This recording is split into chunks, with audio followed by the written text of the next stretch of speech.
पैशाचं वाटप केल्याशिवाय शिंदे सेना आणि भाजप जिंकू शकत नाही. निवडणूक आयोगानं सत्ताधाऱ्यांना वेगळा तिळगुळ दिलाय असं खासदार संजय राऊत टीका करतायत. आज दिवसभरामध्ये हे बदलण्याचं नाट्य जास्त प्रमाणात घडू शकेल, कारण जित्याची खोड मेल्याशिवाय जात नाही. हे शिंदे गट आणि भाजपच्या बाबतीत मला म्हणायचं, हिंदू मुसलमान आणि पैशाचं वाटप याशिवाय ही निवडणुका जिंकू शकत नाही.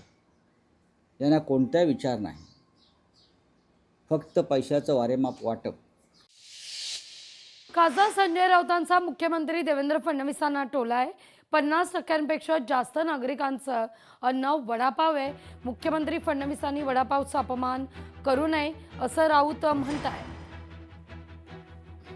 मुंबईतल्या उपनगरातल्या 50% जास्त लोकांचं, चांगल्या लोकांचं दुपारचं अन्न हे वडापाव आहे.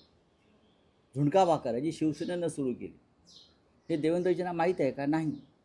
पण चांगल्या कामावर तंगडी वर करायची हे त्यांचं काम आहे. वडापावचा अपमान करू नका. वडापाव हे आता महाराष्ट्राचा ब्रँड आहे आणि तो बाळासाहेब ठाकरे आणि शिवसेनेमुळे झाला आहे. ही पोटदुखी आहे का तुमची? तुम्ही काय दिलं सांगा ना, तुम्ही काय दिलं?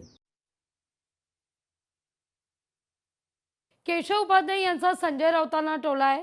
वडापाव नक्कीच जिंदाबाद होता, पण तो कधीच मातोश्रीवर पोचला नाही.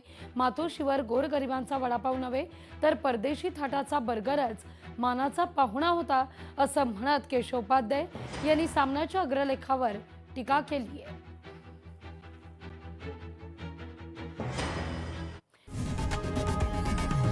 लोकशाही मराठी ऐका, पहा, जागरूक रहा.